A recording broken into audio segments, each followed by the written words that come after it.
السلام علیکم ورحمۃ اللہ وبرکاتہ۔ ناظرین و مستمعین، یقیناً آپ خیریت سے ہوں گے، خیریت میں ہوں گے۔ اللہ رب الرحمن آپ کے لیے خیر کے سارے دروازے کھول دے۔ کیا کوئی وظیفہ پڑھنے کے لیے اجازت لینا ضروری ہوتی ہے؟ بعض عاملین حضرات کہتے ہیں جی بعض وظائف بڑے گرم ہیں تو بغیر اجازت کے نہ پڑھا کریں، اجازت لیا کریں۔ آپ نے اجازت لی ہوئی ہے اس وظیفے کے پڑھنے کی؟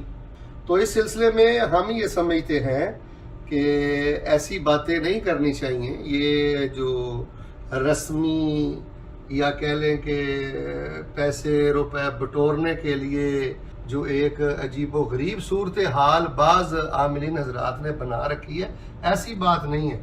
کوئی بھی آپ قرآنی وظیفہ پڑھنا چاہیں، نبوی وظیفہ پڑھنا چاہیں تو اس کے لیے آپ کو کسی بھی عامل سے اجازت لینے کی ضرورت نہیں ہے۔ بس کسی بھی وظیفہ پر قرآنی مہر ہونی چاہیے، نبوی مہر ہونی چاہیے، تو آپ بسم اللہ پڑھ کے وہ پڑھیں، اور کوشش کریں کہ کوئی بھی آپ جب ذکر پڑھیں، وظیفہ پڑھیں، دعا پڑھیں تو جو مسنون دعا ہے اس کی جو تعداد ہے اس کا خیال رکھ لیں۔ مثال کے طور پر جو وظائف رسول پاک علیہ الصلوۃ والسلام نے 100 دفعہ پڑھنے کا کہا ہے یا 10 دفعہ پڑھنے کا کہا ہے یا 3 دفعہ پڑھنے کا کہا ہے، ایک دفعہ تو آپ اس عدد کو پورا کر لیں۔ تو ہم نے بیسیکل اجازت لینی ہے اللہ تعالیٰ کے پاک پیغمبر علیہ الصلوۃ والسلام سے۔ تو جس وظیفے پر نبوی مہر ہو اور جس کا وقت اور جس کی تعداد رسول اللہ نے بتلائی ہوئی ہو تو ہمیں بڑے شوق سے وہ چیزیں پڑھتے رہنا چاہیے۔ تو باقی بعض کہتے ہیں لا الہ الا انت سبحانک انی کنت من الظالمین، یہ نہیں پڑھنا چاہیے، اجازت لینی چاہیے، یہ بڑا گرم ہوتا ہے۔ ایسی کوئی بات نہیں ہے۔ اگر آپ کسی تکلیف میں ہیں، مشکل میں ہیں تو گنگناتے رہیں لا الہ الا انت سبحانک انی کنت من الظالمین، اللہ تو پاک ہے، میں خطا کار ہوں، تیرے سوا میرا کوئی نہیں ہے۔ تو یہ 1.25 لاکھ کی تعداد پوری کرنا بھی کوئی ضروری نہیں ہے۔ تو بنیادی طور پر اس سوال کے جواب میں بتلانا یہ چاہتا ہوں کہ یہ بعض عاملین کا، اور اگر آپ مائنڈ نہ کریں تو بدعتی یا بدعی عاملین جو ہیں یہ ان کا ایک بنایا ہوا ہوا ہے کہ ہم نے فلاں سے اجازت لی ہے، فلاں سے اجازت نہیں ہے۔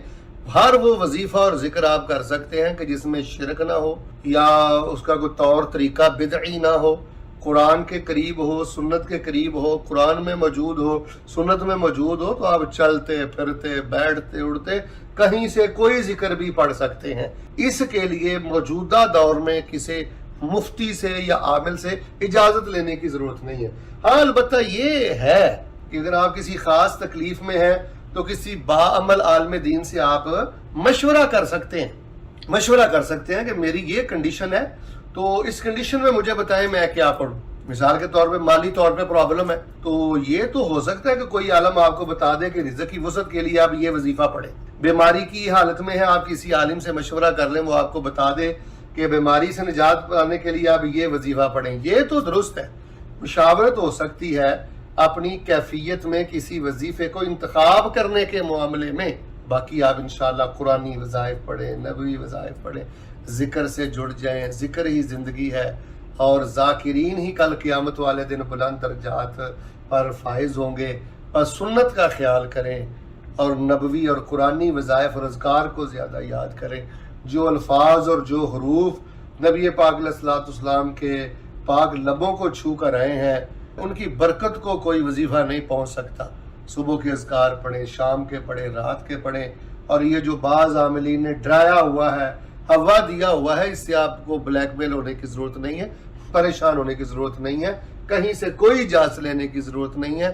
بس آپ شرکیہ طور طریقوں سے بچیں، شرکیہ الفاظ سے بچیں، اور رب رسول سے آگے بڑھنے کی کوشش نہ کریں۔ بس یہی چند چیزیں ہیں جن کا آپ خیال کریں تو پھر برکت ہی برکت ہے۔ آپ تو ساری زندگی لا الہ الا اللہ کی برکتیں نہیں سنبھال سکتے، آپ تو لا حول ولا قوت الا باللہ کی برکتیں نہیں سنبھال سکتے۔ اللہ تبارک و تعالیٰ مجھے اور آپ کو خیر و برکت والی زندگی دے۔ ربنا آتنا فی الدنیا حسنہ وفی الآخرۃ حسنہ وقنا عذاب النار۔ ربنا تقبل منا انک انت السمیع العلیم وتب علینا انک انت التواب الرحیم وصلی اللہ علی النبی۔